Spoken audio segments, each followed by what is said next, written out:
episode 669. I had trouble telling because I have a cat on my notebook here. How are you? Just happy that I got to make a 69 joke. Nice. It only happens once every 100 episodes.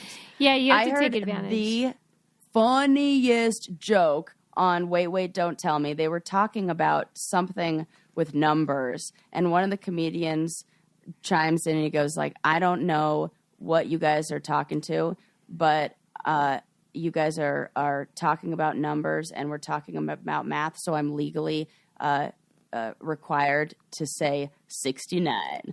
and then the host goes, and I think I'm legally required to respond, nice.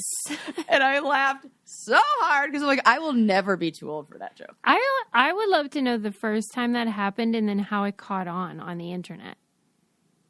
Because everyone is in on it. Everyone is in. Yes. It's so, and I think that my love for that joke is almost equal to my hatred of the actual act. Do you have a problem with 69? Oh God, I'm not going to do that. Forget it. Really? You're disgusted by it. It's not disgusted. It's here's the thing. I can do, it feels like a rub your tummy, pat your head situation. Yeah, that's true. I get that. I mean, you're going to tell me you want me to multitask? Well, no. That's and it is multitasking because I got to think and I got to focus about what's going on. And then, I got to also focus, do what I'm doing and then pay attention. I can't. Yeah. Okay. I guess it's supposed to, in theory, be everybody's happy at the same time. But you're telling me you're not happy. Not happy. And most of the time I'm in a plank. Can we just recognize that? I mean, there was definitely a funny moment one time where, it was your do you want to get on top? And I was like, fuck no, I've been in a plank for 3 minutes. And we both started laughing so hard. Wow. That's why I got good abs. When did you first know that you, had no censor? Well, I don't know. For real, because I really... You don't either. Yeah, but mine is more directed at other people. No, you've talked about your own personal things on here before. Yeah. Okay, well then I can answer too if you want. You always talk about your vagina. Yes, that's true. I have no problem saying that. Yeah. Floppity sloppity down there. So I can't even say that about yours. I get embarrassed. But I could talk about, what? Two people in a consenting relationship are engaging in some, horizontal... No, I'm not judging you. I love this about you. I just want to know, if you've always realized that you share more than most people. Is it too much? I love it. Stop. Was it too much? Was it too much? Absolutely not. Did I do too much? I wish everyone was like that. Because it's evidence of a lack of shame, which I think is a good thing. Yes. I was just thinking that every now and then I write down little ideas that I have. And I was just thinking the other day about how when you shine a light on whatever it is you are embarrassed about or nervous about, it melts away all the shame. Yes. Shame can't exist out in the open, and if you Yeah, I have become very anti-secrets. Oh, yeah. Yes, definitely. Secrets. They're not good for anyone. Yeah, are nothing but trouble, and they're usually like a time bomb. You know what I mean? Yeah. I have to say before you launch into all the fun, Sarah told me this is going to be candy, which I'm excited about. All candy. It's me telling you about gossip and God, rumors that's my and favorite. Things. Yeah, I know you love this shit. But at the end of the episode, I like to warn everybody when there's an interview.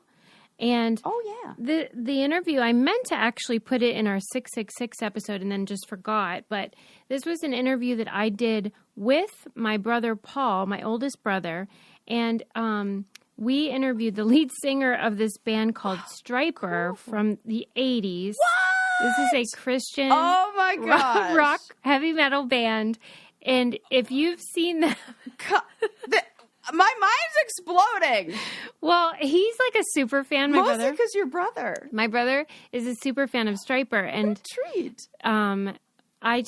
I had heard that Stryper was going to be making a documentary, which I was very excited about because of my academic work with religion, but also just like as a child of the 80s. And so I reached out and they said they'd come on. And so we talk about the band and how they are like, you know, this heavy metal band, but they're Christian. And so like they were not pleasing anybody. Like in the 80s, everyone hated them. Like true rock bands felt like, why are you talking about Jesus? Right. And then the Jesus people were like, why are you dressed like that? And they were just trying to bridge the gap. Yeah, and they're super duper talented and they still tour. We went to see them this summer and it was remarkable. Their musicianship was unbelievable. And I would not say that if it weren't true. It is unreal. His vocals and guitar work were excellent. And so we were just having a blast because we were just talking about like their career and stuff and how weird it must have been for them to be like shunned by the Christian community, but then not really embraced by MTV, although they were on MTV sometimes. What? So that's not a lot of those kind of bands. Yeah, they had some actual hits. They had an album called To Hell with the Devil. Yeah, because I know who they are. Well, right. They're probably the most famous Christian rock band. And I say in the interview how, like, most Christian rock bands, I feel like, or artists, choose that because it's a small pond, so you can make a bigger splash. And so even if you're not that talented, you're probably going to do pretty well. But that's not true for them. Like, they could have been mainstream, and they chose instead to follow their heart and their faith. And I think that's admirable. Love the Lord. Yeah, I mean, my brother and this guy, Michael Sweet, who's the lead singer, are believers. So they're approaching the interview from that point of view. And so that there's a lot of Jesus talk. This is super cool. And before I interviewed Michael, I just talked to Paul, my brother. So there's a 10-minute section that's just me and Paul talking about his love of Stryper and then Michael Sweet. So anyway, that's coming up later. I'm just warning you, if you're into like 80s stuff or Christian stuff or whatevs, that you might be into it. So, or just like into Susie and want to hear about her family and hear Susie talk to her family. Right. Yeah. So, and the video will be up on Patreon as well. Okay. There you go. Yes. So I can't wait. It'll be fun. I just have to ask this. Does he have like metal hair, like full metal? He still has some metal hair, but metal guys always hold on to the hair. I know. Appreciators and lovers of metal and musicians. Yeah, they really committed to that got a headbang. Look. Yeah, but they've toned down like the costumey because they used to dress in like black and gold. Like they looked like buzzing bees. I mean, they were very cartoonish in a way. And now it's just all black, which I think was a nice, mature decision. Right, yeah. Stryper. Just all black. Yes. Stryper or Striker? Stryper. Stryper. With a P. Okay. To hell with the devil. Yes. That's very different than running with the devil. Right. So I hope they do make the documentary because that is something I am ready for. Anyway. It's Sarah's episode, though, so I don't want to monopolize. I will say one more thing before you begin. Yeah. We should encourage everybody to get some new luggage from Base. Hello. I love it. I felt so fancy. Right. When I was not the person who had the bag where, like, you open it up and it looks like something just exploded in there or, like, you shoved everything down and it's, like, barely fitting. This was, like, a lady's classy gal. I was like, this must be how Kim Kardashian feels. Exactly. These bags, we have the Weekender, but they have a whole collection. You can get roller bags and all that stuff. And they are really sharp. And they have tons of features that make like the airport experience and the travel experience so much better, which is much needed. Yes. Yeah, it's like efficiency. It's be a great gift for the holidays. And a lot of people travel, too, this time of year. Mm-hmm. So this would be great to get before you head out for wherever the heck you're going. In the Weekender bag, they have a whole section down there for shoes or toiletries or whatever that's separate. So good. so your regular luggage doesn't get all weird. And then on the rollers, you can get like, there's the built-in weight indicator, and they have washable bags for your dirty clothes, like all kinds of nice features that you guys are going to love. Gorgeous colors, lots of things lots of options to pick from. And right now, Base is offering our listeners 15% off your first purchase by visiting basetravel.com/braincandy. Go to basetravel.com/braincandy for 15% off your first purchase. That's BEIS travel.com/braincandy. Sleek and affordable. That's how I would describe them. Yes. So check them out. Love it.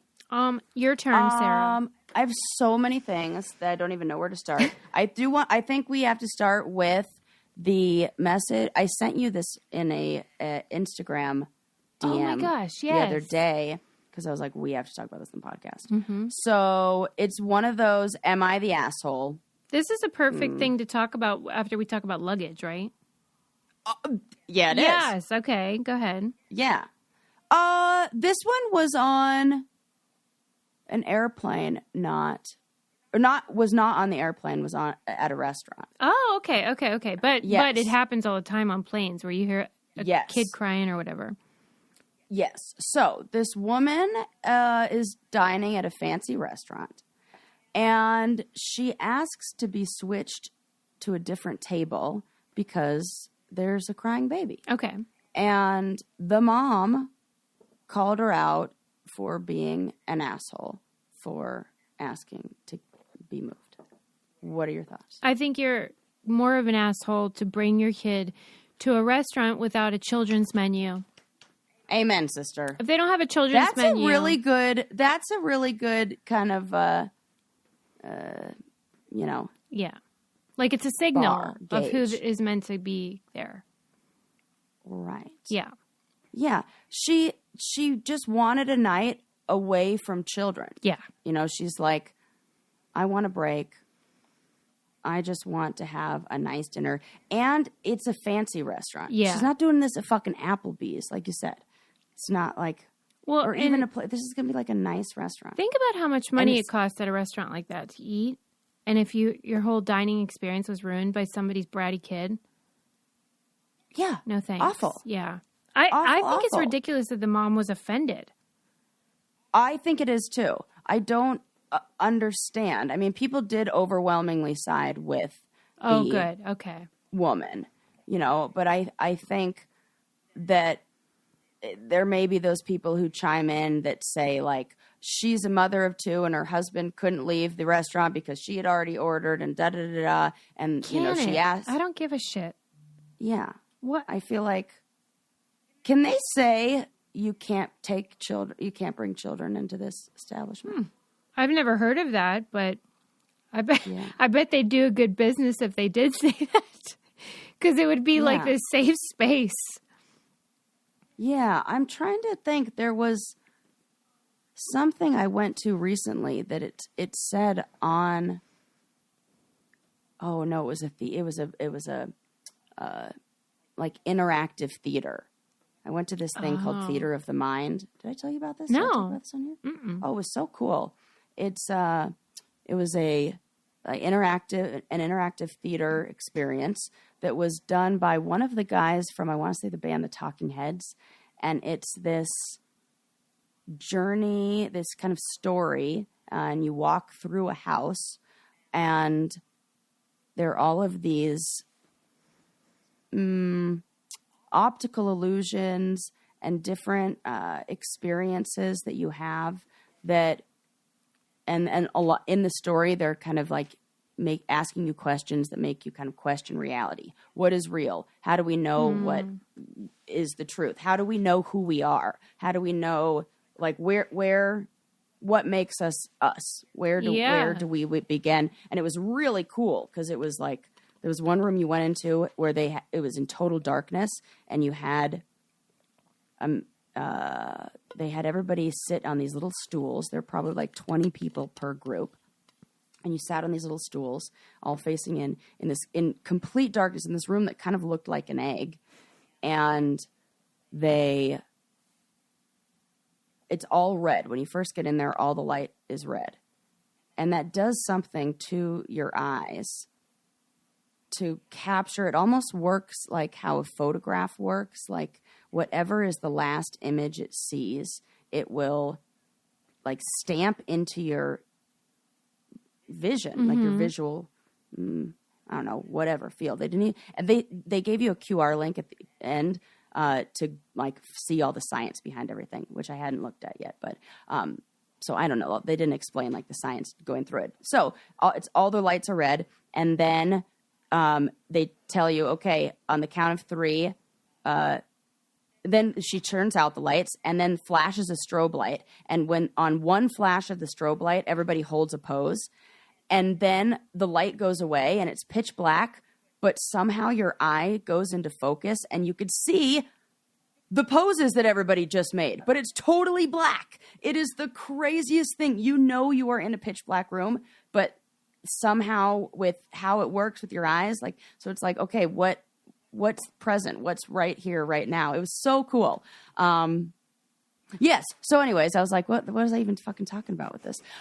It said specifically on there, no children under the age of 18, but that makes sense because it's like interactive and all they need is like to say something or like, you know, have a phone on them and ruin the experience. Or I mean, don't like get me that. wrong. Like, I've taken my kid to restaurants that are fancy and that don't have a children's menu, but you bet your ass if he's getting worked up or cried or was out of line, we would take him outside. We're not just letting other people suffer because we happen to make bad choices. And don't you feel like that taught Lincoln how to be very well behaved at those restaurants? He's so good. Yeah, he is. I'm sure, like... He sat through multiple all-adult meals. Yeah. Well, I think all that's weekend long when we were in only child Chicago. thing, too. I mean, he's probably just used to that. But, I mean, if you have a youngster, like a toddler or a baby, sometimes they cry and are tired or whatever, and you got to take that kid outside. Yeah. And some people don't want to. I feel like that might have been a little bit of projecting from mom. Like, she's the asshole. Absolutely. And maybe she didn't want to feel embarrassed, so she just points the finger out at... How could she call someone an asshole for wanting a quiet meal? That's insane. That person needs to talk to somebody. Yeah. Yeah, there we go. Okay. Then other piece of, not gossip, but like fun thing in the news. Usually, I don't have anything good to say about Miss America pageants. Yeah. Usually, I don't care about them at all. Mm-hmm. But I do care about this one because Miss America has awarded their first ever, or like given the crown to a transgender person.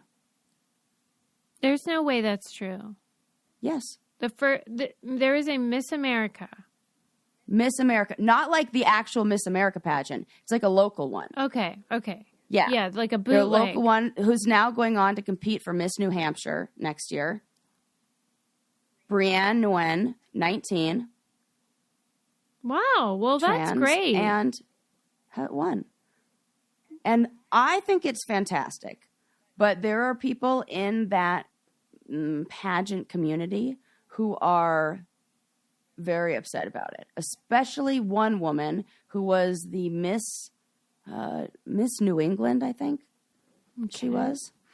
And she has gone on this like Twitter, Miss Great Britain from 1998. I'm like, first of all, sit down. You were like a million years ago. And it almost seems like the problem she has is not just with the fact that it's a trans woman who won, but it seems like a lot of body shaming. She was like, I can't believe that a large, and then she said like hurtful words that I won't even repeat. Wow. Yeah. Hey. But it felt like more of an attack on like she's like, other girls have to, work so hard and are judged for so many things. I'm like, oh my gosh. You don't think? Yeah. Nguyen is her argument really for some things? Yeah, this trans person has had an easy road. Right. Okay. Come on. Listen, and it is high time trans ladies were objectified just like the rest of us. Yeah, it's funny that we'll laugh like that, but like that it feels like if you looked back in the days of when pageants started, yeah, it was an opportunity for women to kind of like, okay, like this is what I got. I'm just gonna might as well just like get a freaking scholarship out of it and make the most of it. Yeah, make the most of it. Da da da. And now I think as women who are cisgendered women have maybe some privileges that trans women do not, and have access to more power, that this is a perfect, like, go ahead. Like, I don't feel like they're taking any prizes away from any other women. No, that's what they're saying. They're saying that it's like, because it's not fair that the girls have to compete against a biological male. That was the term used, and I was like, I already hate that. This is the type of thing that you hear from like J.K. Rowling now and stuff, like the trans exclusionary radical feminists, the TERFs, so J.K. Rowling is considered a TERF, where... What is trans? Trans exclusionary radical feminists. So they consider themselves radical feminists, but they feel like trans women... are another way that cis women are being, diminished. That like... These are the women who are fucking up, like, the numbers for white women in polls that are like, what? This is this type. I'm like, geez, come on. I mean, listen, I just cannot... I'm always just like, who has this kind of time to even care? Honest to God. Right. What is it doing for you? Especially J.K. Rowling. I'm like, you have all that money. And for like 1998 winner. Listen, don't judge old ladies, Sarah. It hurts my heart. No, if you went on if you were scrutinizing the new people who came on reality TV and being like, back in my day, the traditional roles and typecasts on reality TV. I mean, you're not even a virginal standard. Christian. Yes, that would be like I would be like, Susie. Yeah. We need to talk. Yeah, she needs some friends to be like, lady, pipe down. Yeah. Well, and so now they're like coming after him for being too woke, which is like so annoying.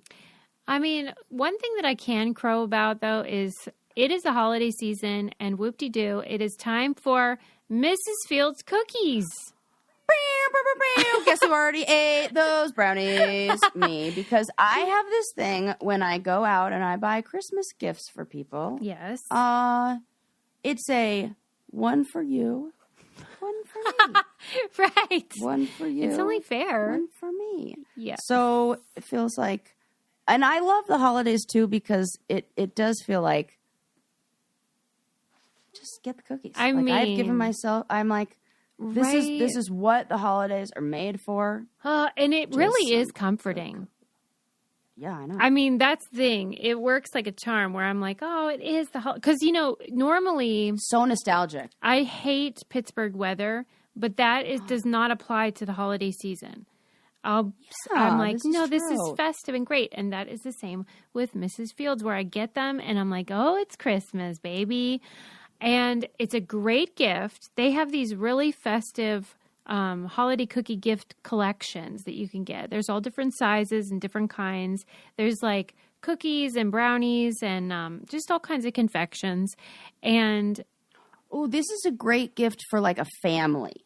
Like great. If you need to get a gift for a group of people or like an office or something where like, this is great. Yeah. And they all come in like prepackaged little things so that like... You can keep it from year to year too. Like the thing that it comes in is so cute that it's like a decoration that you can keep from year to year. It's just a really great gift for everyone on your list. Right now, Mrs. Fields is giving the best deal available only to podcast listeners. Get 25% off everything site-wide when you go to mrsfields.com/candy. That's right. Mrs. Fields is giving this exclusive deal only to podcast listeners. 25% off everything at mrsfields.com/candy. That's 25% off at mrsfields.com/candy. Come on. You know you love it. The white chocolate macadamia. Mm-hmm. I love blondies. Lincoln loves brownies. We're a perfect match. That Eli loves blondies. They're so good. I asked him what his favorite brownie was, and he said a blondie. Oh my gosh. He was so excited when I got some Mrs. Fields cookies, and he got a blondie. Yep. Being with you really pays off, Sarah. See? So many reasons. Okay. Also, another reason that would be fun to be with me is I get to tell you fun, exciting things like this. A man ruptured his throat. Yes, ruptured his throat from stifling a sneeze, holding a sneeze. You lie so bad. No, I don't. Hand to God. Suze, for freaking real. This was from NPR. I am not telling Adam this because I am always like, Adam, when he sneezes because it's disgusting. I want him to hold it in. Eli is the world's loudest sneezer. We should make Adam and Eli battle. Like sneeze. No, Eli like holds it in, and when we're in public, he holds it back. And so I told him that. I'm like, you better be careful. Tell me what happened. What did they say? Okay, so he ruptured the soft tissue in his throat. What happened? He he's fit, he's well, he's in perfect health.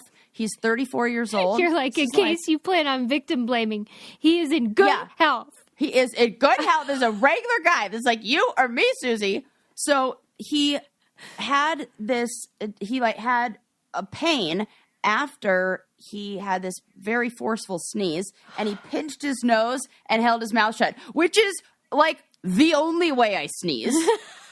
Oh my God. And so what happened afterwards is it hurt when he swallowed, and he had a little bit of a change of voice, which is kind of scary. And then his neck swelled up, and when he tried to move it, this is going to give me the heebie-jeebies. I'm sorry. It created what they called an unsettling popping and crackling sensation. So he ruptured like the soft tissue, and they x-rayed it, and the x-rays showed that he had these little streaks of air that were embedded in the soft tissue of his neck. So the force of his sneeze ruptured his throat and like blasted these like air into his soft tissue, creating these little tiny bubbles. That is disgusting. What is the remedy?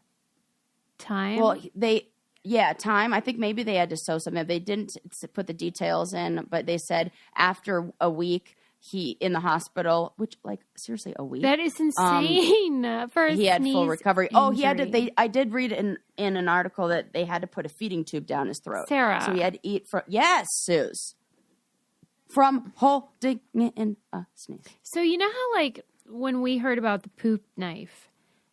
And I was just like, who has poops big enough that they need to cut it up before they flush? But then, I had a son, and now I know who. And so, like, this is my same feeling about these sneezes. It's like, this is a man situation, but I do it. What the hell? You think you are at risk of injury? That's how loud you sneeze? I'm not at risk of injury from sneezing. Oh. But I think anybody is at risk of injury if they hold in that air. And a sneeze is so powerful that it can, I guess the force of a sneeze is probably different. Did he say why he was holding it in so forcefully? No. Like, was he in church or what? You know how fast a sneeze is? How fast? 80 miles an hour. I don't know. Oh, that's right? Very fast.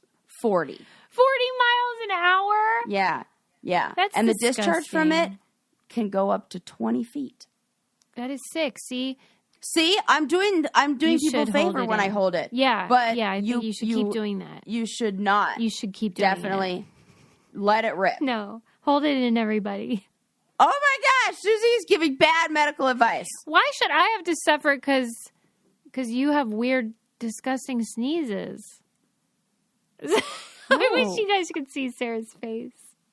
I have regular ones. I did not my, you. My I don't family. mean you. I mean, right, collectively. But I'm the one who holds it in. You should. My sneezes are fine. They're actually adorable because I have this weird tick where after I sneeze, I make a noise. I think you guys and are. Everybody all in my full family shit. Laughs at me for it. So I think that's why I started holding in my sneeze because then I don't do that. Okay, well, I'm glad you don't do that because I think women that do that are full of shit. I have this friend, Cassie, I'm calling you out right now. No, these ladies that do the old thing that at the end, you're full of shit. You're doing that on purpose because you think it feminizes your disgusting sneeze. That's what I'm saying right now. Suze, this is interesting. I think, it becomes like a habit because maybe you can train it out. I don't know, train that habit away. Do you make that noise? It's like I hate you. Hupachoo. Oh, for Pete's sake, Sarah. And I did it when I was a little kid. That's not as bad as some of the ladies who are like... No, I don't do like, No, I don't do that. That's lying. Silly. It is a lie that they're doing, and I hate them. And I want... But I do have to make a noise like, up-a-choo. Ooh. I turned into that now. Yours now I have to do that. Love. Like I have to do something, and it is a hupachoo. Like that. No man ever, just has the... Goes, yeah. Suze, what is this? I'm going to blow your mind with what I'm about to tell you because that was the appetizer. Oh God, I'm scared. To what is the main course of brainy facts that I can't fucking believe we didn't know or haven't talked about in 669 nice episodes. Yeah. People who are deaf do not make a noise. What do you mean? I mean exactly what I said. And a chew is not universal. People who are deaf do not make a sound when they sneeze. What do they do? It's like fucking Charlie Chaplin silent film? It's just they just sneeze as it says for deaf people, a sneeze is what it should be. Something that just happens. It's a chew-free sneeze. So they just go like that. Sarah, I don't know. Because that is a good question. But there was an article that was written by... Well, and first of all, I should say that the woman who wrote this article for BBC is named Emma Tracy, and she is partially deaf. Mm-hmm. So, they wanted to make sure the article written by a partially deaf journalist, and this is coming from somebody else who made a list of the top 10 annoying habits of hearing people. Yes. And it's by somebody who's I'm so deaf. Into this. And they said one of them is that fucking noise that people all of make it. Because you don't need to do it. And it's not universal. So I just clicked the link and now I can't get back to it. I want to get back to the one. I'm so happy right now. Any of you weirdos who make that high-pitched noise, like this.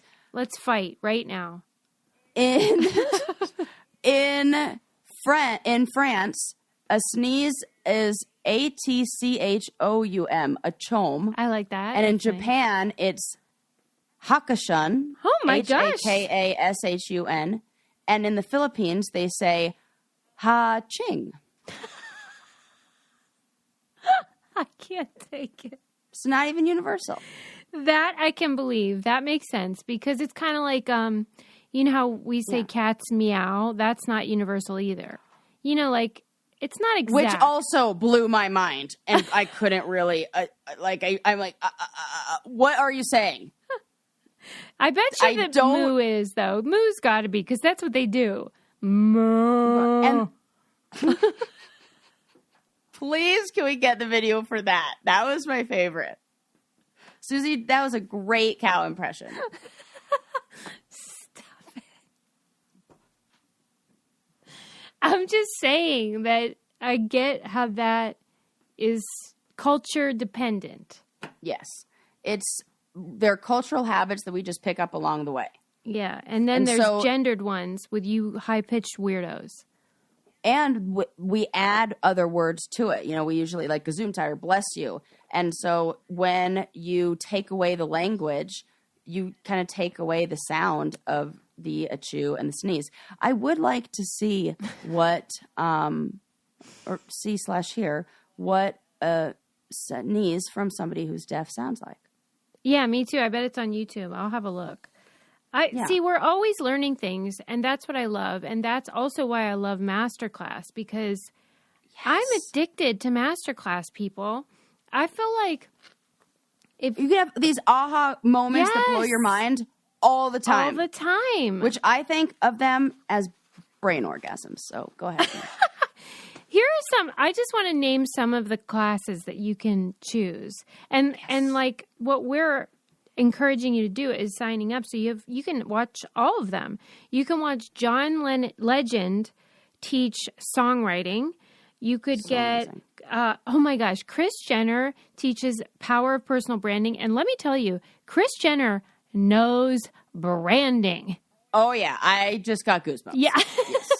That woman, she's the only member of that family that I actually enjoy, and she knows her stuff. Mariah Carey teaches using the voice as an instrument, which is so important for everybody, not just for singers, because we obviously use our voices in business in all kinds of ways in terms of relationships, and she teaches you how to be in control of how you speak and sing. There's Gordon Ramsay cooking, and you guys know I love David Sedaris' writing class, but it's just the lifelong learning that we all love and encourage. And this is the gift that you can give to anybody, because there's classes for anybody's interests. We highly recommend you check it out. This holiday, give the perfect gift of an annual Masterclass membership and get one free. Ooh. Go to masterclass.com/candy today. That's masterclass.com/candy. Terms apply. So it's masterclass.com/candy. And that, buy one, get one free. You kidding me? You give a gift and you get one. We know I love that. We love a BOGO. Give one for you, get one for me. It's so great. I'm going to put on our Instagram all the ones that I love so you guys can see, but they have a million. Anyway, okay, Sarah, as you were. You want to hear some things on that list of annoying things, or like just hear what the guy said? His name's Charlie Swinburne, and he wrote 10 Annoying Habits of Hearing People. Yes, and yes. This is what he called faking sneezes. He says, perhaps the biggest hearing deception of all. While deaf people sneeze naturally, hearing people feel compelled to add sound effects in the form of that achoo noise. Also, they could be more socially acceptable. Stop thinking you're a better person because you achoo, my friend. Sneeze organically, sneeze fair trade, sneeze as God intended. Yes, I love that. One of the other things that he said that I thought you would like, he said, hearing people need to stop being too subtle. If a deaf person thinks I've put on weight, they tell me. There's no place to hide with sign language. They point at me, they puff out their cheeks, and then their hands track a big round shape where their tummy is. And then I could see just how much weight I've gained. Despite the initial awkwardness, I know that in that moment, I need to maybe take care of myself and look at myself in the mirror.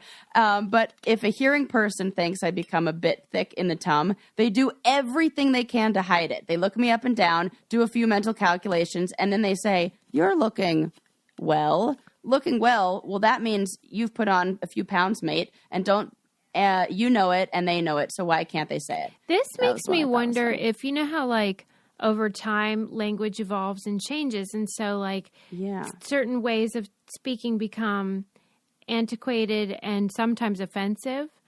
Like words for disabilities and stuff, they evolve. Yeah. And even race. So like, do you think that they change them in American Sign Language? That is a very, very good question. Because what he's describing, I would think that would be seen as fat shaming. And that they would need to maybe change the way they sign if it's so obvious that they mean like some sort of like stigma. It's interesting. But then did you see the movie? I can't remember the name of it. Where the guy who's deaf won Best Supporting Actor. It was so I didn't see fucking. Susie. I know Coda, right? Coda. Yeah. It was so good. Yeah, it's on my list. I'm getting there. And the deaf community are some of the most amazing communicators. Yeah. For not having the normal means to communicate with, like a voice. Like so good at communicating. And so that kind of expression and animation, I think maybe is put off or offensive to some, but in a way it just feels like a very, maybe you're right, like an authentic or like kind of way of communicating and very expressive. But you'd have to ask somebody who I would love to, because it sounds like they interpret it as, this is just literally what we mean. Yeah. You're bigger than you were, so the sign is okay. Whereas this is that sign. Yeah. Like verbal language can be stigmatizing in maybe ways that signs can't. I don't know. Remember, I learned ASL and then I had to drop out because of the incident. I'm going to need you to refresh my memory. Remember, I went to the school for the deaf to learn ASL, and then one of the boys that lived there got real into me, and he would call me on TTY, which is the telephone system. This was before texting. Yeah. He wasn't inappropriate or anything, but I was so young, and I was just very, like, it was a lot. It was very forward, because they were just so psyched that, like, a girl their age would want to learn sign language. I can see why they were so excited. But I would go in and I would be, like, bombarded with teenage boys, like 18-year-old boys. And it was scary. And I was like, well, you know what? I don't want to learn sign language that much. But I am sad because it's such a beautiful language. Yeah, it really is. And it's just, it's like a different way of speaking. And I love that, even that movie Coda, that you can understand everything that he's saying and the emotion, exactly how he feels.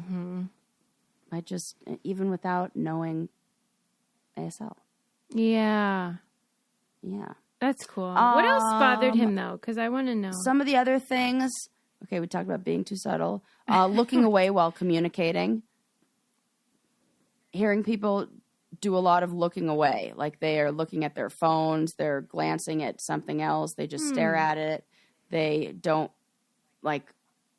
they don't really give the attention that he is looking for. Okay. He says, we give our full attention. Why don't you give us yours? To be fair, it's because they're using their eyes and we aren't always using them.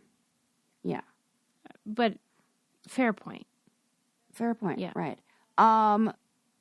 This was interesting. He said he put down singing in tune, but through, in the article, he said what he's really talking about is don't point out how we can't sing in tune. Like, let us sing along. Don't tell us how bad we sound. Don't act like we shouldn't even open our mouths for fear of offending your precious ears. Don't, whatever you do, pretend to, proceed to sing the tune and then show us how it should be done.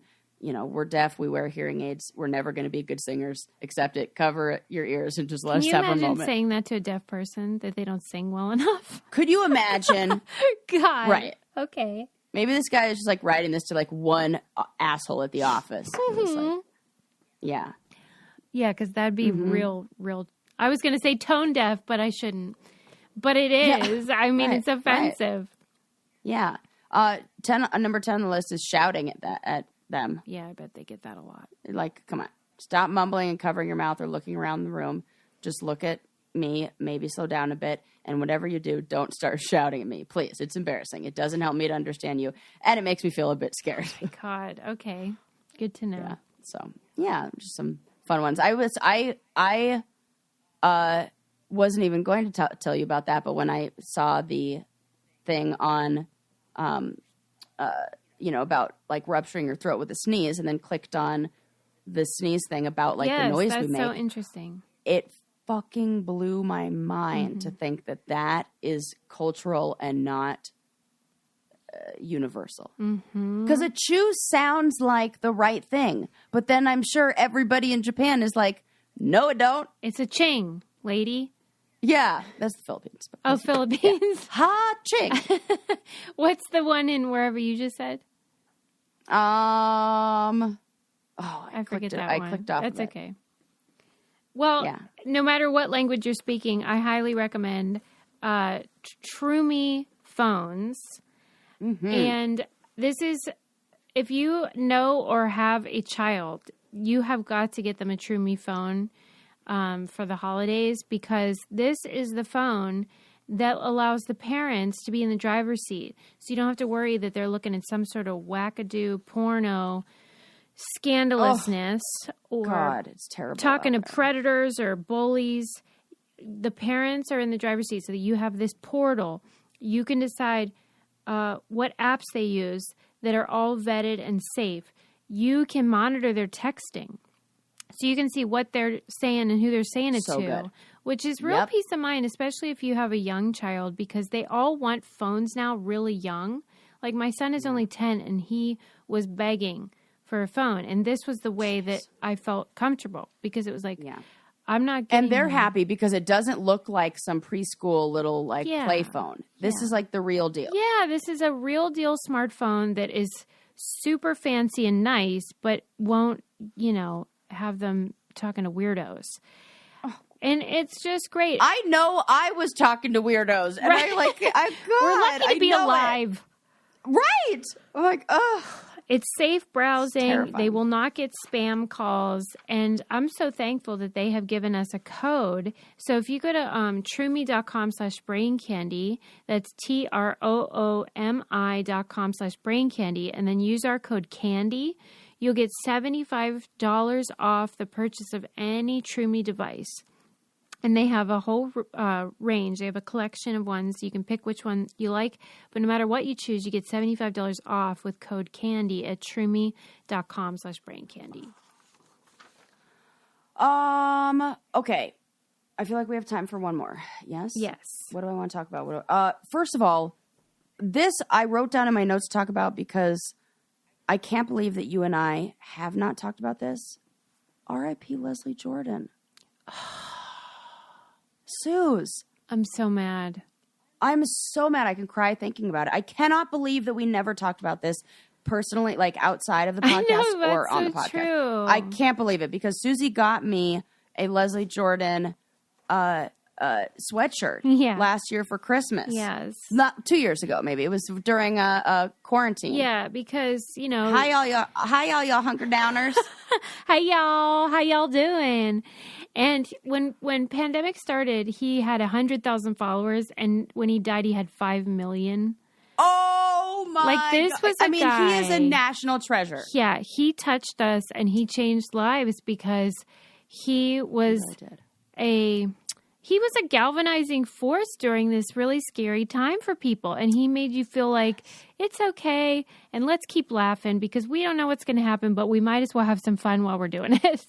He was like the grown-up Mr. Rogers. Like, it was like we needed, like, it was like adult version of like something that just feels like a warm hug from like somebody we could trust who was like, kind of a little raunchy. And Mr. Rogers and like that. That's why I said the grown-up version. Like the adult version. Yeah, where he had irreverence. It was just, and it was just like, I cannot believe that. Let me tell you some of my favorite things about Leslie. This is my own little eulogy. So tribute. Leslie Jordan was 4'11". Okay, this is a small fella, and gay as a $3 bill, and and just delightful from the South. So he had that endearing accent, and think of in the 1950s, right? Leslie was born to a dad in the military. Oh, my God. And he said he was 3 years old, and he went to a wedding, and, like, his parents were worried because he was, like, acting up. And then that bride emerges, and he says he was like a pointer dog. And he, like, zeroed in on her and, like, was transfixed by this, like, beautiful woman in this gorgeous dress. And he became obsessed with weddings and brides. And so for that Christmas, he begged and begged and begged for a bride doll. And his dad was like, we are not getting him that damn doll. And you can understand, like, at that time and with that kind of a dad, like, nobody wants to get their 3-year-old son a bride doll. And so the mom was like, well, we'll see what happens. Maybe he'll forget about it. All month long, he didn't forget about it. He kept talking about it. Christmas Eve came, and the mom was like, I don't know what we're going to do because he still wants that bride doll. And I'll be damned if that dad didn't go out and get him that doll. Oh, I'm gonna cry. I know. When he told that story, I was like, that's kind of like old Hollywood gossip. Yeah, you just want the song. I do. Yes, it is, because this was back in the day, and I cannot imagine what that felt like for that dad, but he loved his son enough to let him be himself. And thank God, because he blessed 5 million people. Right. He really did. Mm-hmm. And isn't it like kind of beautiful that like the timing of it's very spiritual and angelic. Yeah. Well, of like I've done my piece, and like I mean, of course, he had so much more to do. It's like always. We know how we were saying like, when is it tragic? Well, I mean, always, especially if it's like Yeah, because he was in his 60s, but my God, everyone felt like he was so full of life, and he had so much left to do, and he, as a good Southern boy, like he was very spiritual. He had just put out an album of gospel songs. Oh, I mean, this was a guy who, that gives me peace, is knowing that like he had made peace with like his faith and who he was. Yeah. That's a beautiful thing. A beautiful, beautiful thing. Yeah, but so, my God, fuck. I know. And I can't believe we hadn't talked about it. I know, you're probably like, okay, Sue, sorry I brought this up. But I keep thinking about it because he was really a special person. No, I'm glad we brought it up because I love that story, and I didn't know that about him, and, you know, he just made me so happy, and so. Yeah, like, I mean, you know what? Here's some gossip, because I'm always intrigued by, like, Hollywood dynamics, and at the time of his death, he only followed Sean Hayes from Will and Grace, which is the Jack character. Yes. But almost all his scenes were almost all his scenes were with Megan Mullally, and I'm very intrigued by that. It could mean nothing.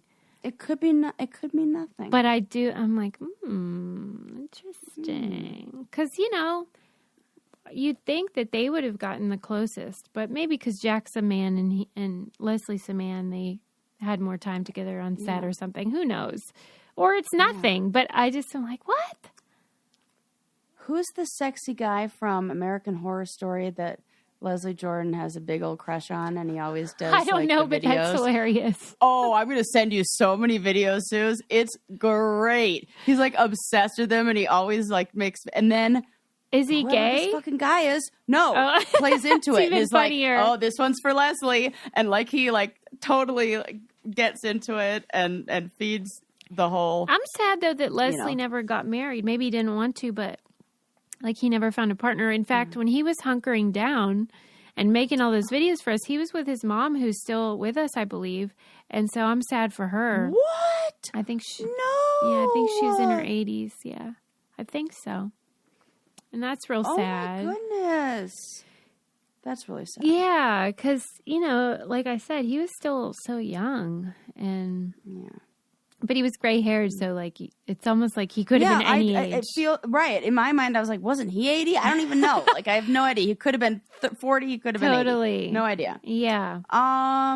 Okay, I have one last thing. It is like a final... because I can't end on like just a sad Leslie Jordan dying note. No. This was like a good tip that I got.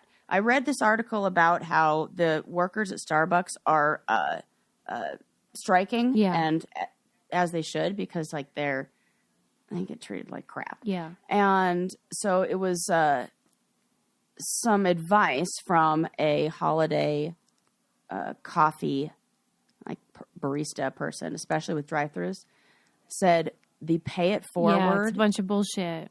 It's a bunch of bullshit. Yeah. I feel like I had to do this PSA on here. Yeah. That causes more problems for them, and it makes it more difficult than anything else. And what you should really be doing is just, if somebody does that to you, just tip the baristas. Throw an extra tip in onto. Did you ever? Yeah.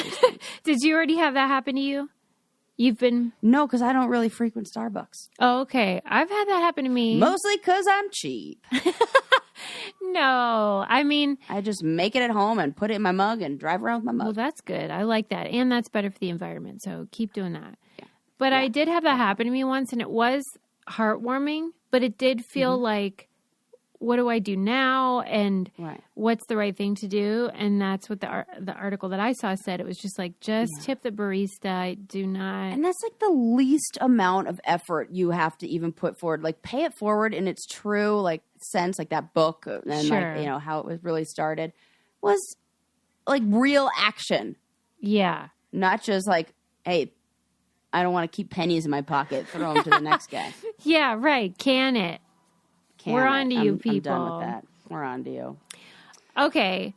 So a few things then is, first of all, may we all like honor Leslie's, legacy by finding the joy in like life's hardships and everything. I'm going to bust that sweatshirt out. Yeah, 'Tis the season. Bust it out because I know right where that is. It's a good reminder. And then I wanted to get Sarah this gift for Christmas. And then I was like, this is so good that we need to just partner with them. And so I'm revealing it now, which is, okay, so there's this company called Keepster. And Keepster makes it so that you can take your favorite like text messages and like photos and everything like you have about your friendship or your relationship with your loved one, and you can turn it into like a keepsake, like a photo book or whatever. Well, I love this. I love it too. So like, I love the idea that you can put your favorite texts because like there are some hilarious exchanges. Gold. Right. Whenever Sarah was getting divorced, there was this whole dust up where her ex like subpoenaed that was the my best. company. And Sarah. I'm going to need every single text message you ever exchanged between you and Susie and Adam. I'm like, okay. So, like, we kept laughing about, like, all the texts he was going to read because whatever, we didn't care. But, like, it's these silly moments that provide levity and meaning to your relationships. And now you can document them through, the Keepster app. Here's how it works. Like, you download the app onto your computer, and then you choose your favorite texts or photos, emojis, inside jokes, anything you want, and then Keepster does the rest. And then you get this adorable keepsake. And the books start at just $12.99, so this isn't like cost prohibitive or anything. Great. It's so great, and I just want people to use it. It's an affordable way to create an amazing holiday gift, and they gave us a deal because we harassed them. It's a truly one-of-a-kind gift, and like, we live and share so much of our lives on our phones. Now you can save what's special with Keepster. So if you have an iPhone, head to keepster.co/candy and put in promo code CANDY for 25% off. That's keepster.co/candy and use code CANDY for 25% off. One last time, keepster.co/candy for 25% off. This is a great gift. Yeah, I'll still get it for you, Sarah, but like, now you know. Yes. So like, it's not a surprise. I'll act surprised. And then, now I'm going to introduce our interview, which is Michael Sweet from the band Striper. They're still performing and touring. I saw them in Pittsburgh this year, but they go all around the U.S. And if you grew up in the 80s, you probably know one of their hits, Honestly, was a huge power ballad hit. And I think he has a lot of interesting things to say about what it was like in that time period when you were like in that weird world of like Christian contemporary music, but like you were trying to be super hardcore and whatever. And also special thanks to my brother, Paul, who, is like heavy metal guy and also hilarious. And we're so thankful that he came on the show. So welcome, Paul and Michael Sweet, to the show. Okay, Paul, welcome to Brain Candy Podcast. Here's what I want to know. We're going to be interviewing Michael Sweet from Striper, and I asked you to participate because you're an aficionado of the band. You've always been a big fan, and you know a lot about them. Big fan. Do you remember the first time you ever heard them? Like on the radio or wherever? Yes, of course. You don't forget life-changing events like that. Right. Well, what happened? Well, like, were it you didn't make sense to my ears. I'm hearing what was the exact kind of music that I loved, but with lyrics that our mother would approve of. That's what I was hearing. At the same time, it didn't make any sense. Did that sort of like in any way ruin it for you? Because you're a young guy, and so you want to rebel against your parents. Was it like, oh gosh, no, you liked it? No, because I was looking for that, and you can only hear Debbie Boone's "You Light Up My Life" so often before you go, I need something a little more heavy than that. Out of nowhere, Stryper comes plowing through with the heaviest music that a heavy metal lover could hope to hear in the Christian world. And it was literally on a Christian radio station that where I first heard it. They would, I think it was Saturday nights, they would play Christian rock. But there was some that was good, but none of it even closely compared to the talent level of Stryper. So I didn't want to rebel. I wasn't trying to rebel. I was trying to find something that fit what I believed lyrically, but also was good. Well, because that's the thing. Like a lot of Christian artists, I feel like choose to be Christian artists because they couldn't make it in like a bigger pool. Right. And in this case, it is not true that their talent is equal or surpasses their peers, but they still chose to talk about Jesus. Right. If anything, it's the reverse. Their talent level is so superior to what they have achieved, in record sales. Yeah. Because their message has a finite audience. There could be an unlimited number of people that might be willing to listen to, say, Def Leppard. But if you take the music and plug in Bible verses, then you've limited who might want to hear that. Right. So it was the reverse for me. Do you think too, and I want to ask him this, he talks in his book about the outfits that they wore, the black and gold, which were, very memorable. Yeah. And he didn't like them, he says in the book. Do you think he feels that it undermined their talent and made them more of a spectacle? Yes. Yeah. And he'd be right. It did do that. But at the same time, that's like you're looking back at all those years ago. But back then, that's what you kind of had to do in that genre. I didn't like it myself. I did like that if you're going to have a color scheme, being from Pittsburgh, those are the colors to choose. Yeah, true. But, don't do that. No. And they wear only black now, it seems. Right. They eliminated the offending color. Right. Well, No, I definitely would never forget all of that when I first heard it. And then, so they had the first album, Yellow and Black Attack, which was the one that I was talking about. However, how it goes, maybe that was a one-time thing. Maybe somebody's going to get a hold of them and not let them do that anymore, either from the Christian world or from the metal world, and say, we're not combining those two things. Mm-hmm. This ain't Reese's peanut butter cups where it's chocolate and peanut butter and they go great together. This is totally different thing.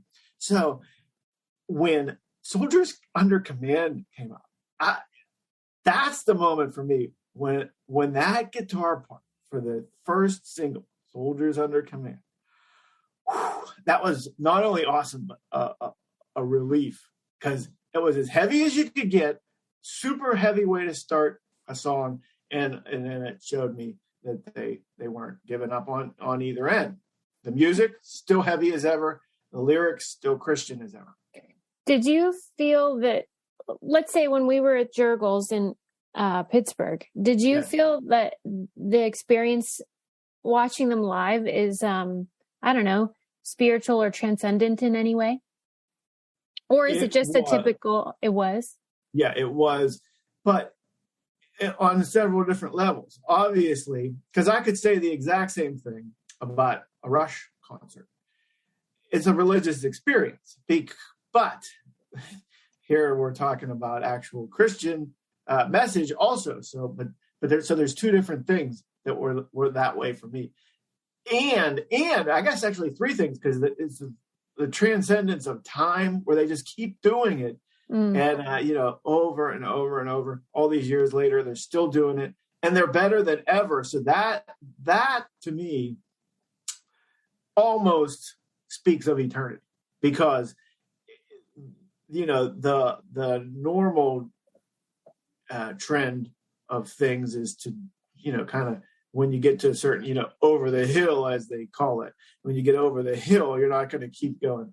You're not going to go up the hill anymore. You're going down the hill. But they're better than, So that part of it was kind of like a spiritual thing for me, was just to see, there is ways to not have to surrender to the forces of the world, such as, even something like as simple as gravity, where, you have to fight against it, because it's easy to slouch in your chair when you if you're sitting up straight would be better, stuff like that. So. But it was spiritual in the sense that they're still trying to. In fact, I said to Livia when we're my daughter, I said, what are the likelihood that these kind of lyrics have ever been sung here at Jurgles before? I mean, other than if right, that is a good point. So I like that they're doing. Yeah, I mean, they're doing it in a place where, if you believe those words, that's a place where they need to be heard. I mean, if you you could do that concert in a church, I guess, but almost everybody there has heard that before. So that's kind of a spiritual thing for me. And then, but also just because the musical talent, like that is what moves me. Like, and that's why I mentioned Rush, because with just the three members of that band making all that noise and all that completely complicated musicianship. Yeah. It's the same thing, even though Rush isn't singing a Christian message. I was just watching this interview with Rick Rubin, who's a famous music producer. Yes. And he was talking about how there is something about music that is a fast track into your soul. That you could get there other ways, maybe like poetry or whatever, but that music is just goes directly to your soul. And so if you do have a spiritual or religious message of some kind, it stands to reason that would be an effective tool. Right. Yeah. Well, and is he religious? No. Yeah. Right. So even he's saying that it's true. Right. And he would know. Right. He's super successful. And when you were over my house and you were like, why was the Brian Wilson concert so great? Like, explain it. But you already know, because you've had those experiences with Rush and other bands where it's just it feels miraculous in some way. Right. Yeah. Yeah. But I didn't get it with him because, it's the Beach Boys. Yeah. But then that's what you said, was it's because Pet Sounds or what? Yeah. Super complicated like that, but it's singing about, bikinis or whatever they say. Right. So it's not matching up. But yes, and then I do get it. Michael, thank you so much for coming on Brain Candy. We're so happy to have you. A couple of weeks ago, my brother and my whole family and I went to see you outside of Pittsburgh at Jurgles, and it was phenomenal. And we were just talking about how two of the things that I noticed were the enthusiasm of the crowd and the unbelievable skill, musicianship, and talent that has not deteriorated in any way. It's overwhelming. What is your secret? You guys are being super, super generous with your compliments today, and that's very kind of you. I'll tell you, I don't really have an answer for that in terms of a secret. I mean, I can tell you that we work really hard. And of course, I'm sure all other bands work equally as hard, but I'd like to think that we work a little bit harder. I'm one of those guys when we get together for rehearsals, instead of booking 3 or 4 or 5 days for rehearsals at Soundcheck or SIR, I'm that guy that wants to book 2 weeks, and everyone thinks I'm crazy. And we kind of meet in the middle somewhere. We compromise. So it's usually, 7, 8, 9 days versus just a few.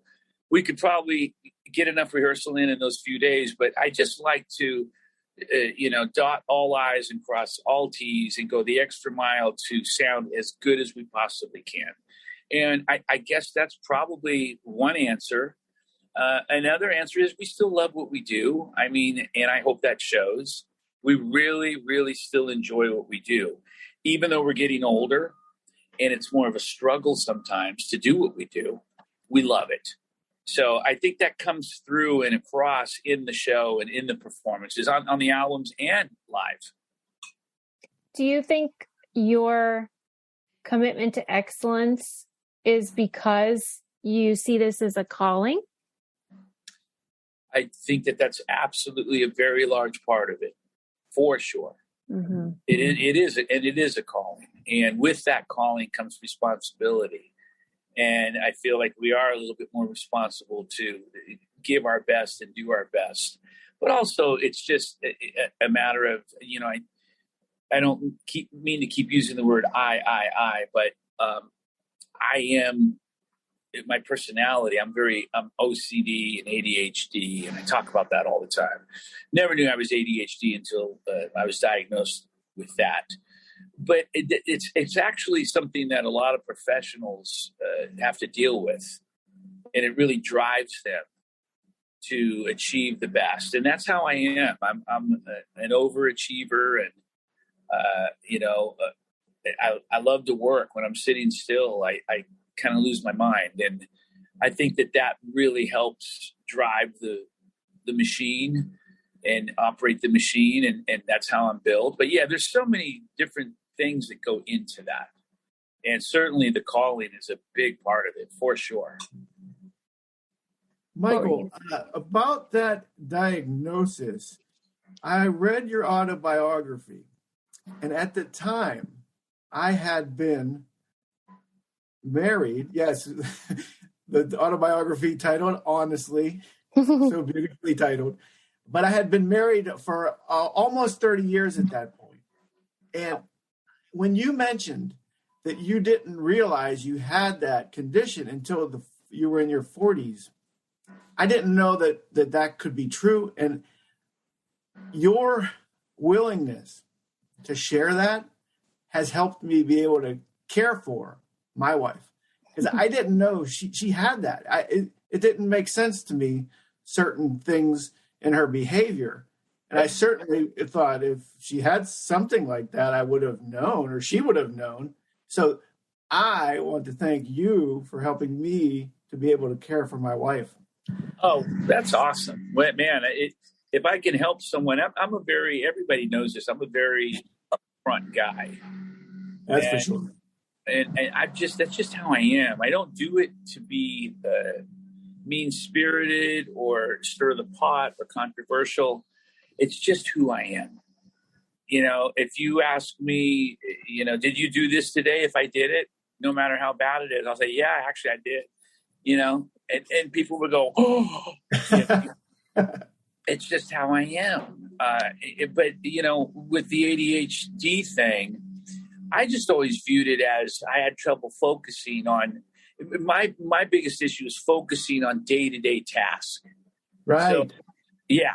So if my wife has a honey to-do list and can you do this, and that, at the end of the day, usually I've done one thing out of 5 or 6 because I just can't focus on stuff. Or, I talked about this. I go to hang a picture on my studio wall, put my hammer down, come back. I can't find my hammer. Go look at the picture, put the picture down, come back. And then at the end of the day, the picture never got hung. The hammer never got found. And I'm doing something I didn't plan on doing. You know what I mean? That's me in a nutshell. But at the same time, when it comes to music, I hyper focus. Mm-hmm. That's where hyper focus comes in. And I'm able to hyper focus and spend 3 months on an album, 12 hours a day, and get it done. And people say, how did you do that? Because of that, you know?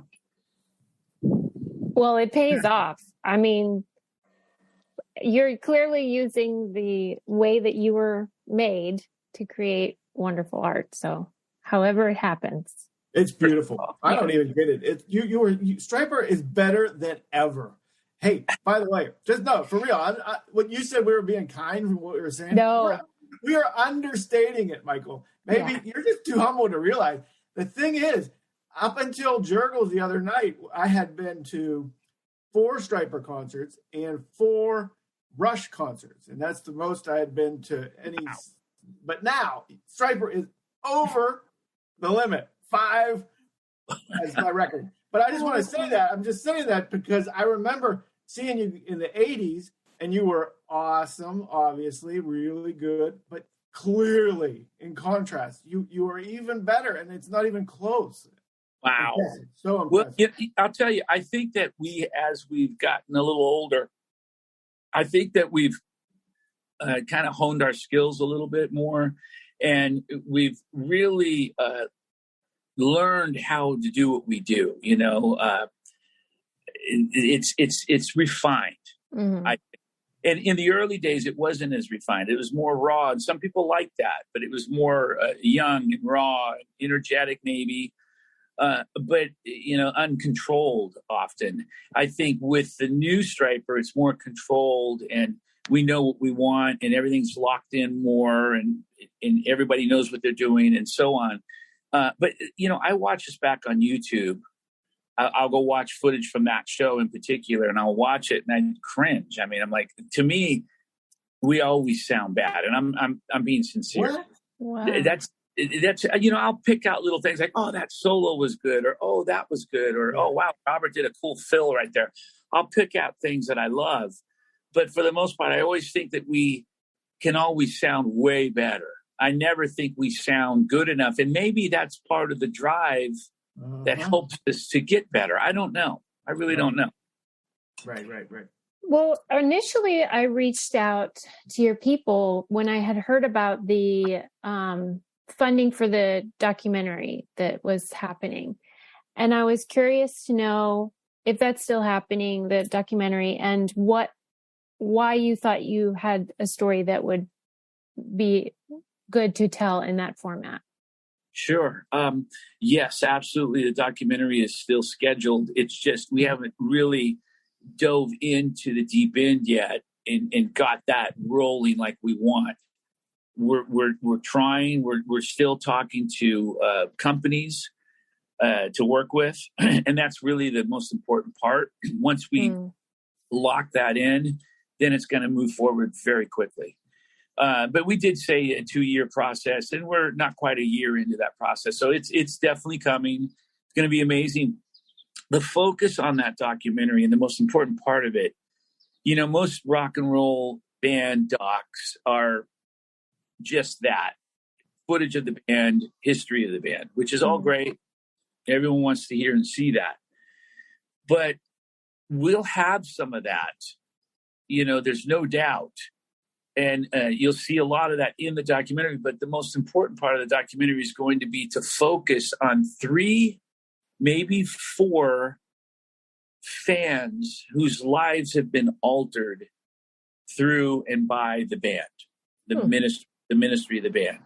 So people who were, you know, one guy, for example, who was literally, you know, drug-ridden and alcohol and suicidal, and his life got turned around to build this amazing company in this church, and you know, stories like that where you just say, wow. And it's all because they came to a Striper show and literally committed their hearts and their lives to Christ. And it's like pretty mind-blowing when you're going to hear that story from that person. I think it's going to be as powerful as it gets, and that's important to us to tell those stories.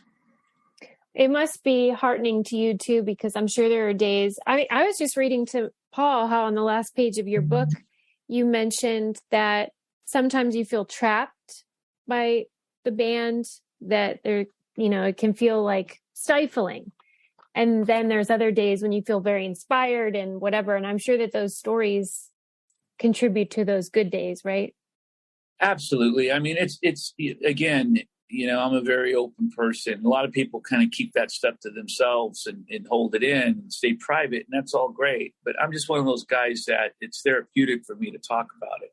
It's not about throwing anybody under the bus, but when I say things like that, like, I feel trapped sometimes, I do. And what I mean by that is, there are things that I'd like to do in this life and in this world that I can't do because of the band. That's not necessarily a bad thing. It's just the way it is. If I want to go out and do this with my wife, or I want to go do that, or I want to work on this or work on that, or maybe even something that has nothing to do with music, most of the time I can't do it because we got to go do this and we got to go do that, and got an album and a video and a tour and blah, blah, blah, blah. And it's just nonstop Striper, which is fantastic. And at the end of the day, I always remind myself how important that is, because we're not just a band writing music. It's not just about the song, but it's about the lives that are affected by the message and the music. And that's why we started, and that's why we will end. And that's why we continue on, because we're here for a different cause, for a much bigger cause. And that's to reach people.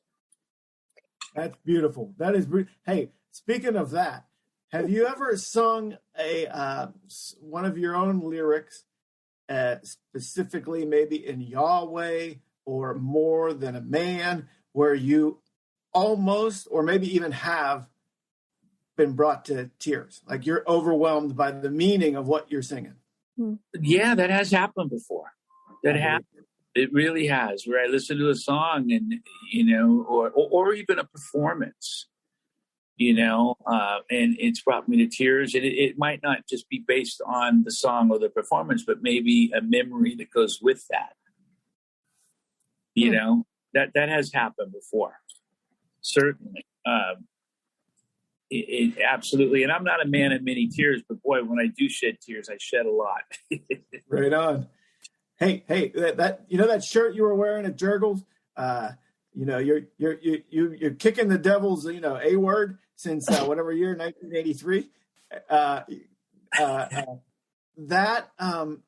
want to ask you, looking at I know that's your goal, but when you look at the state of the world, is the devil winning?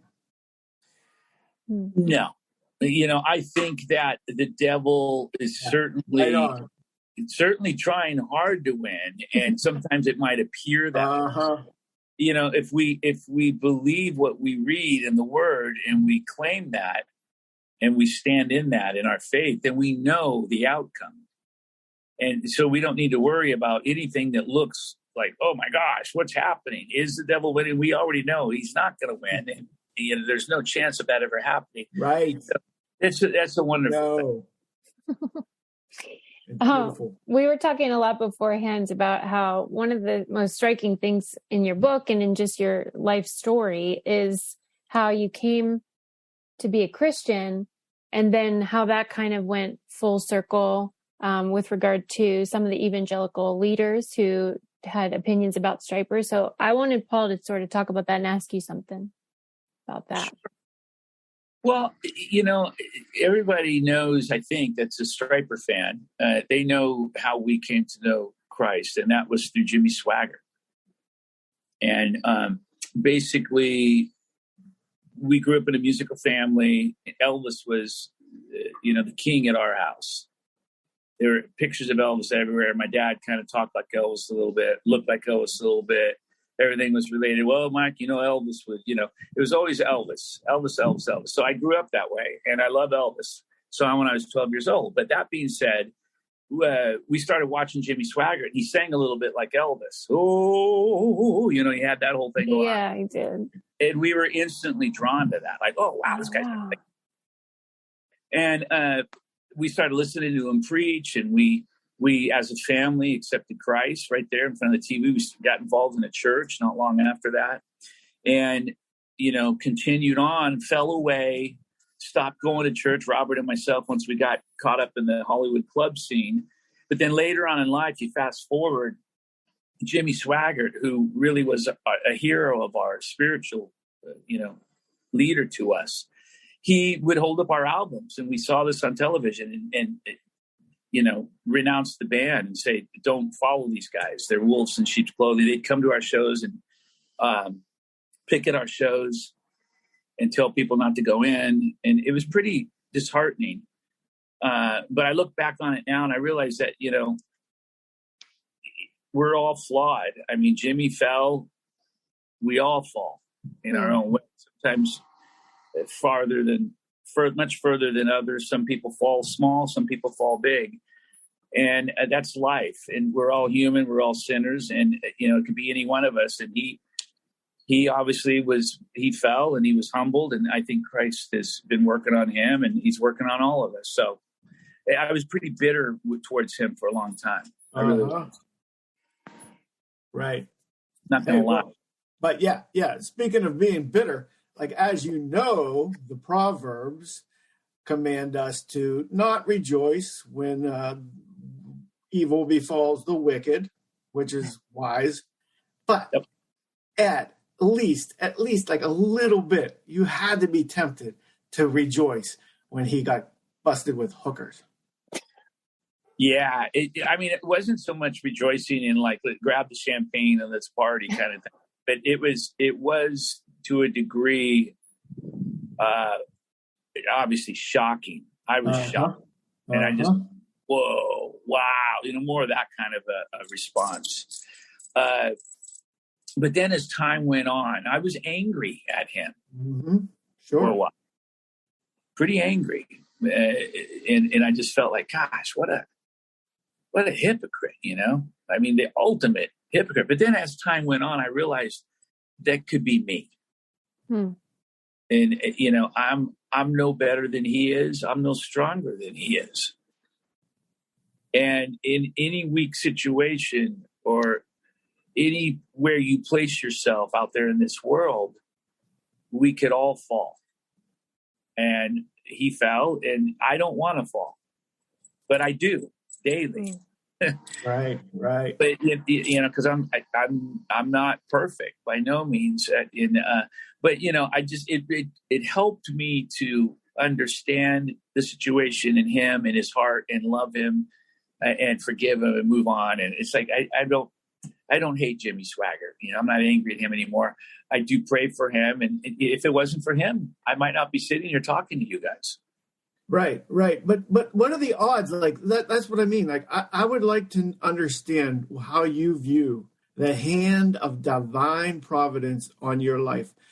The odds of you accepting Christ due to Jimmy Swaggart's show, among other things, Spirit leading you and all that. But then to become a band that is noteworthy enough for him to want to protest you, like that alone is shockingly unlikely.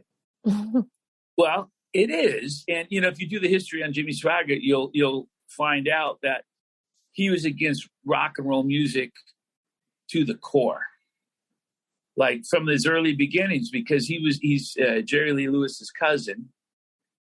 And Jerry Lee Lewis was pursuing rock and roll and that whole lifestyle. And Jimmy maybe there was a little jealousy in that, envy in that. Who knows? But he always against rock and roll specifically, very much so. So when we came to the scene, I think it just kind of went, and he saw us. And look, if I was a preacher, I might have preached against us because let's face it, we were pretty weird looking back then. Yeah, you were. Right on. It seems such a weird hill to die on, though, because the substance of what you're creating was theologically in line with what they believe. Big time. You're right. Absolutely. I think what it was, though, mainly It wasn't so much the sound. I think that was part of it, but I think most of it was the look. You know, the black spandex, the hair, the makeup, the chains, all that stuff. I just think in 1983 and 4, when we came on the scene, it was just too much for most of those people to be able to handle. Yeah, satanic panic, man. It was brutal. Yeah. They couldn't deal with it. And maybe even if we came on the scene right now, some people might not be able to deal with it. If we look like we did back then and singing about Jesus, people would be like, what the heck is this? It would still have the same reaction, maybe just not at the same level. I had to watch a documentary at my church called Hell's Bells, and it was about the danger of rock music. That's silly. Did you ever... Right now, go ahead. Not for the pod and not to upset your listeners, but I'm not one of those guys that buys into that at all. No. When I became a Christian, I kept all my Judas Priest albums. Yeah. Right. Kept all my Van Halen albums.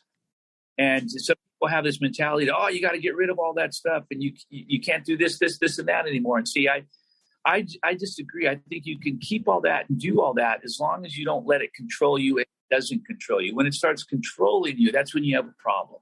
Mm-hmm. I have a different view on those things. And when I say that to Christians, boy, some of them get up in arms. They think I'm demon possessed.